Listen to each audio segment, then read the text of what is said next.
Bueno, cuando uno mira el vecindario,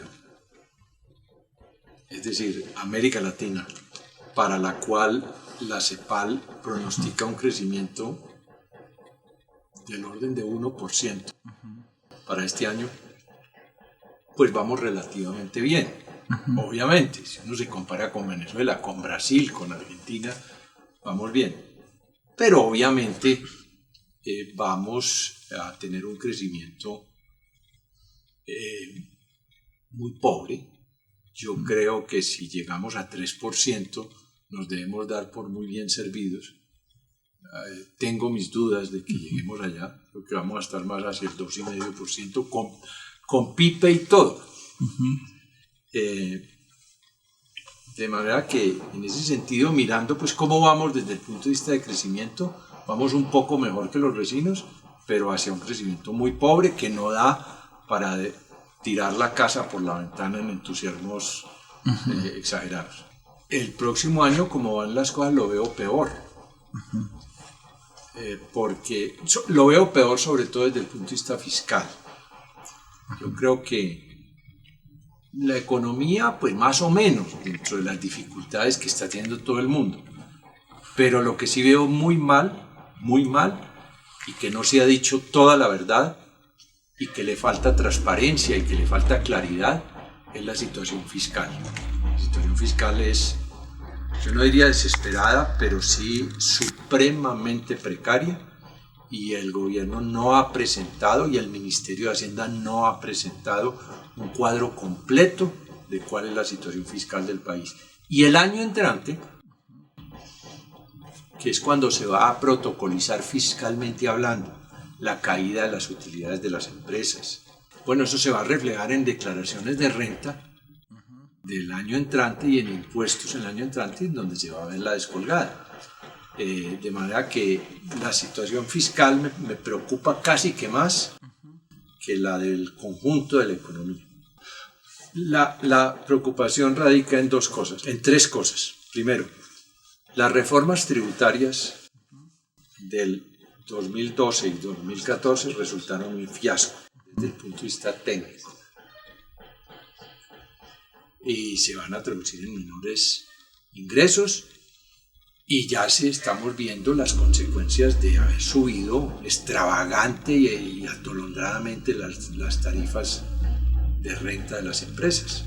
Eso lo va a tener que corregir el país, y veo muy difícil los tiempos políticos para corregirlo. Esa es la primera preocupación. La segunda preocupación, claro, las consecuencias de la caída del petróleo y la tardanza que hubo en el plan contracíclico, llamado PIPE. Se le perdieron 6 meses, cuando todo el mundo ya estaba pronosticando unos crecimientos entre el 2 y 3%.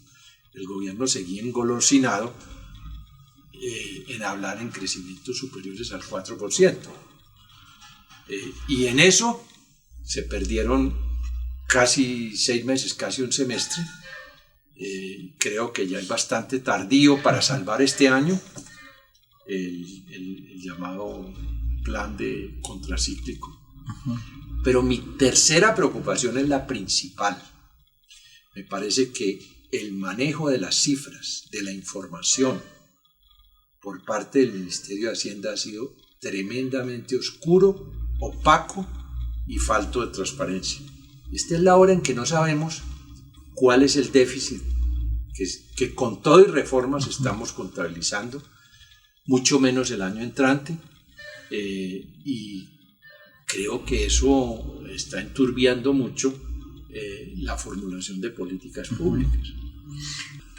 Yo creo que ha habido seriedad, pero falta de seguimiento y de lógica por parte de quienes les correspondía implementarlas.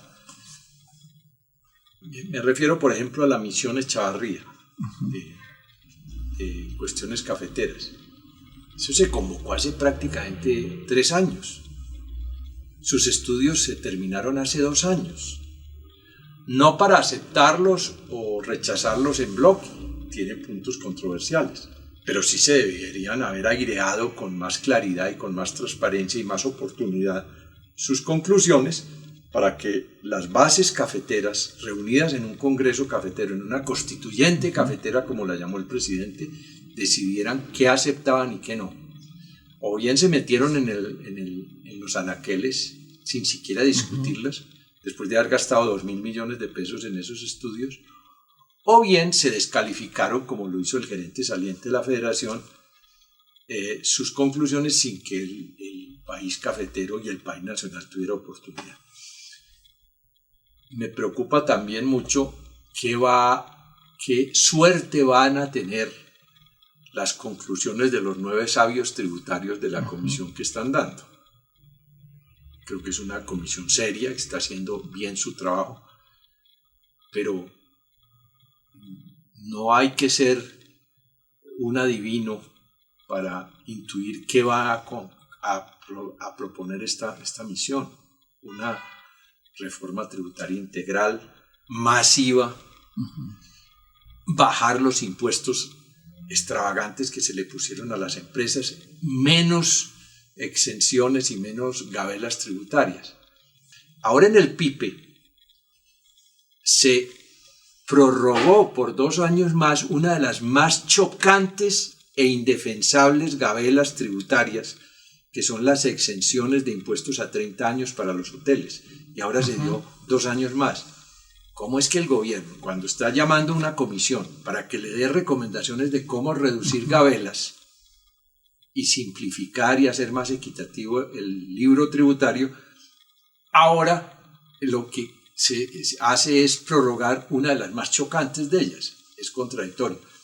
¿En qué momento se va a hacer una reforma tributaria integral aquí en Colombia? ¿Cómo van las cosas? Este año es un año electoral. Si acaso se haría el año entrante, en el 2016.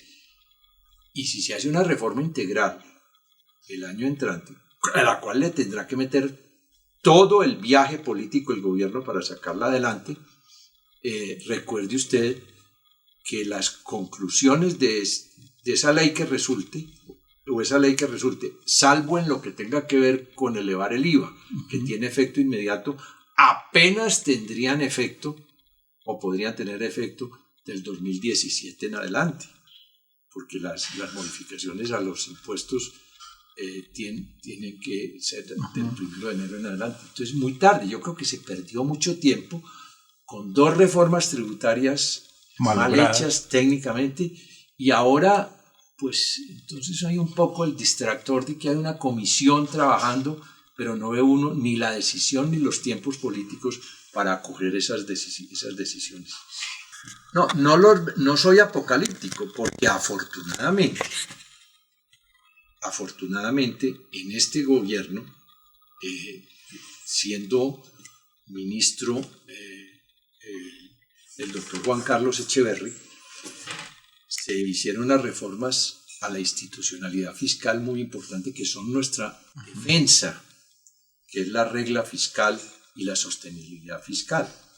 Si eso se preserva, a pesar de que empiezan a escucharse voces de sirena para que se reviente la regla fiscal, si eso nos da tranquilidad, y eso es lo que me hace no ser apocalíptico. Yo creo que si ese escudo de defensa para el rigor fiscal se mantiene, pues va a tener que tener el gobierno unos mecanismos de ajuste prudentes de una situación fiscal que, por lo menos en este momento, lo menos que puede decir es que es muy oscura y muy opaca, y no la han revelado bien. Bueno, yo comenzaría por decirle clara y descarnadamente al país, como corresponde en todas las materias fiscales, cuál es la situación de las cuentas públicas del país. Comenzaría por eso. Porque si bien es cierto, ha habido por parte del gobierno algunos anuncios homeopáticos de que la situación está grave, ¿cuánto grave está? Yo me pregunto eso todos los días. Quizás ahora, en un mes que se debe presentar el marco fiscal de mediano plazo, va a haber más claridad de la que hoy tendremos. Pero fuera de pronunciamientos generales, como salirle a decir a los maestros que no pueden aspirar a mucho más porque la situación es delicada por la caída de los precios del petróleo, o decir, como se ha dicho un poco entre dientes o a regañadientes, de que no hay plata, como no la hay para reimplantar el PIC a los cafeteros. ¿Qué resulta de las sumas y restas de la situación fiscal? ¿Cuánto es el déficit? Fedesarrollo dice que pueden ser en este año cerca de 12 billones de pesos, y que el año entrante puede ser mayor, con ítems que ni siquiera están presupuestados, como todo lo atinente a la financiación del posconflicto, para el cual no hay un centavo. Entonces, yo comenzaría por decir la verdad. Creo que hay un déficit más que fiscal, de verdad, en la presentación de las cuentas públicas.